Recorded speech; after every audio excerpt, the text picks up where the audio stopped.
I'm Father Simon Sleeman, or Simon for short. I've been a monk for 50 years, living in Glenstal Abbey, a Benedictine monk.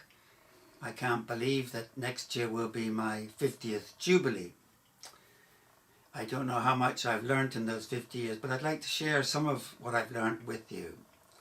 So here I am in my, what is termed my monastic cell. It's not very monastic. I showed my mother a picture of it and she didn't think it was all that monastic looking, but it's not very big. I have a work area and I have my bed and bedroom area. So I thought I'd share a thought with you in these strange and challenging times. Many of us are living in fear. A brother of mine suggested, and I think it was a good analogy, that it's our world war. It's our world war. Fortunately, we don't have to fight. There's no bombs falling around us. There's no one shooting us. But there is great fear. And we are all having to go, like the people of old had to go into the underground in London. We're all having to go underground in some way to self-isolate, to not work, many of us. And there's a great unknown out there. And it's all so new. It's like as if the rug has been pulled from under our feet. Now, I had a certain amount of preparation for this in that last year I spent 3 months in St. John of God Psychiatric Hospital, mental hospital in Dublin. Now, I never in my wildest dreams expected to land in John of God's, and if anybody is watching and is in St. Joseph's or knows St. Joseph's ward, give my love to all the wonderful nurses and people there, and I pray for them every day. But I was downed by a very bad bout of depression and anxiety. The simple explanation for this was that I burnt out, worked too hard, overstretched myself. But I know that I was downed by the depression and the anxiety because for too long I'd been rushing around, chasing after myself, never settling, treating myself as if I was someone I didn't want to spend time with. I was always wanting to achieve something. So in my understanding, my soul, and I use that word deliberately, my psyche said enough is enough, and it downed me. It said, we're pulling your energy, which is one of the things with depression and anxiety. It pulls your energy and you can't do the rushing anymore. And it's like an enforced period of reflection. And I had to spend time listening to myself, with myself, reconnecting with myself. Now, it strikes me that this is happening on a global level. I never thought I'd see it. But the world and most of us have been rushing around, buying and spending and working and consuming and listening to stuff, living the fast life rather than a good life. In touch with ourselves, in touch with nature, in touch with the holy, in touch with each other, that we've gone so far, spun so far out of control, that the cosmos, that God, that the Spirit has stopped us in our tracks. And this is an enforced period of reflection for many of us. Now, I'm in the privileged position of having children or a family to cope with. But I do think it is a time that our neglected soul is crying out for us to renew contact with it. So that's, as I see it, a time for us to slow, to connect with what is important. And that the cosmos has conspired to organize this. And it's extraordinarily clever how it's done it. A virus, scientists argue whether it's actually alive or dead. They don't even know it's a living. It's a tiny thing we can't see. You need a microscope to see it. It's only got like an eggshell and a one piece of DNA in it. It's given up eating, drinking, reproducing, doing all the normal things that living things do, and it hijacks a cell, puts its DNA in, and gets the cell to take over all those operations for it. So the cell, be whatever cell it is, does all the work for the virus, reproduces it, feeds it, does whatever it needs. So all our wasting diseases are caused by viruses because the virus takes over the cell. Okay, that's my thought. Now I'd like to give you an exercise that might be helpful in combating or coping with the level of fear and anxiety that we are coping with. You know, we've got a tricky brain. And our brain is always looking out for us, watching for threats, and it wants to keep us safe. And when it feels unsafe, uncertain, it treats it as though it were real, the threat were real, and it goes into overdrive. And it prepares us to face it. So, and our brain, one of the things we need to recognize is that anxiety is actually a helpful thing.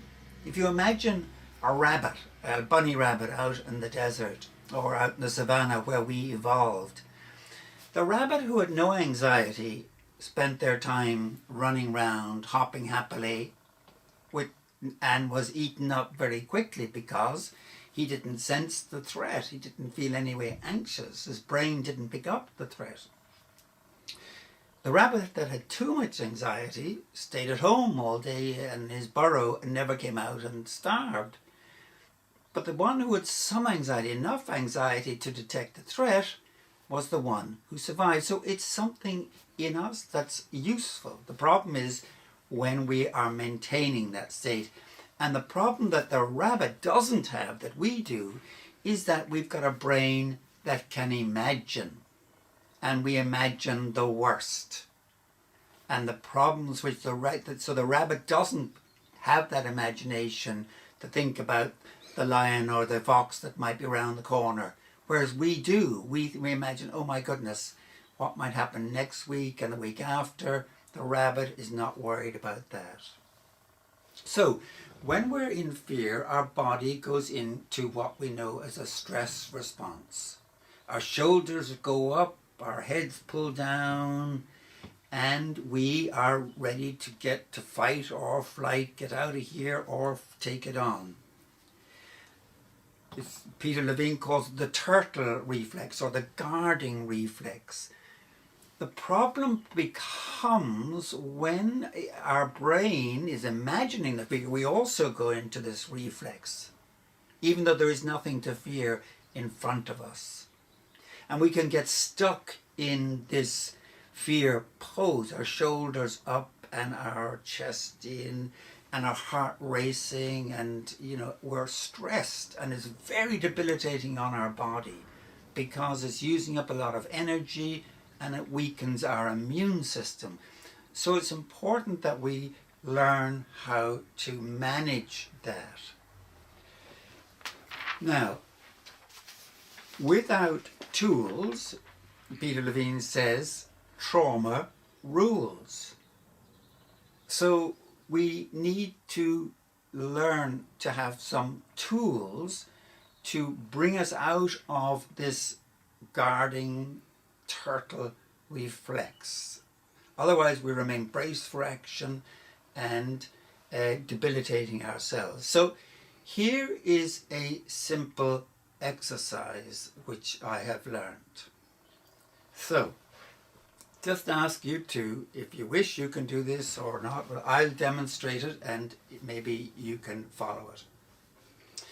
So just ask you to sit quietly with your feet on the ground and notice your body. Feel your feet on the floor. You could also do it standing up if you like. And I invite you to slowly feel the tension in your shoulders, and to notice how your shoulders want to move up, or maybe they've moved up, and sense the tension that may be there. I, for instance, feel the tension in my shoulders right now, around here.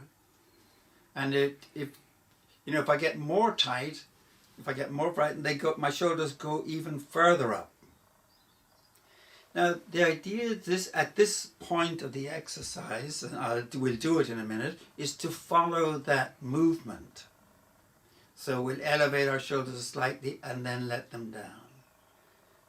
Not going up all the way, but just let the tension increase and let the shoulders move up just a small amount, and then we'll come down. So, if we just let our shoulders move up just a little bit, that's it. And breathing in and then letting them down. See how far they can go down. And again, breathe in, move the shoulders up maybe a bit further, and feel the tension. Hold them there for a moment, sense the tension, and then breathing out, letting them fall right the way down. It should be done more slowly than I'm doing it there. We'll do it once more. Again, letting your shoulders rise up, breathing in, hold it there, and letting them down very slowly, moving them back down to where they're totally relaxed. And doing this a couple of times. And you can let the shoulders go a bit higher each time. And then notice what's going on in your body. I can feel, for instance, my shoulders now are gone down, they're more relaxed, and that the problem is that the nerves run from my shoulders to my brain, and when they're up, they're saying there's a threat out there, we're in high alert, and your brain says, okay, we'll stay like this. So we've got to retrain the brain, we've got to retrain our body to relax and to manage ourselves. Okay, I hope that it was helpful as an exercise to try and do a couple of times a day even, breathing and relaxing your shoulders. Okay, the last thing I'd like to recommend today is that there's lots of things we can do. There are lots of things we can do. One of the things I think is very helpful is to go out into nature. Walk in the woods if you're lucky enough to live near some woods, or there are certainly, I'm again very privileged and lucky to live in a beautiful place with lakes and immediate walks available, and I know that that's not available to everybody. But to look at things, to notice things. And I want to just show you one thing today, which you might notice and may not have noticed when you are out walking, and it's the hazel. The hazel, spring is here, and a lot of the trees are flowering. The hazelnut tree, the one that gives us hazelnuts, has flowers on it. Now you'll easily recognize the male. I'll just get it for you.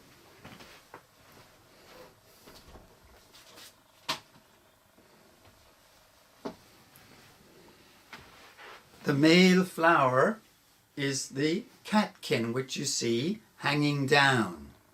But you'll find it very difficult to find the female. It releases pollen, which is blown by the wind, and it has to find, I'll put some white paper behind it, it has to find the little female, which you may be able to see there in the middle of the page. It's got little red spikes sticking up.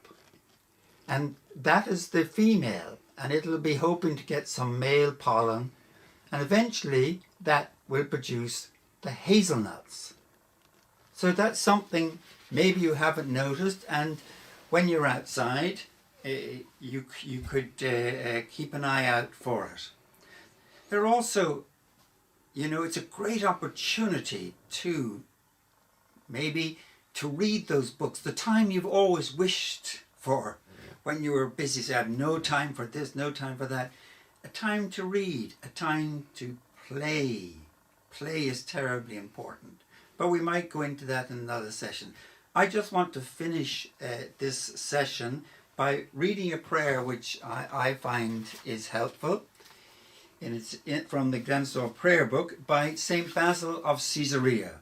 And he says, "Steer the ship of my life, good Lord, to your quiet harbour, where I can be safe from the storms of sin and conflict.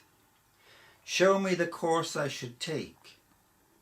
Renew in me the gift of discernment, so that I can always see the right direction in which I should go, even in times of crisis.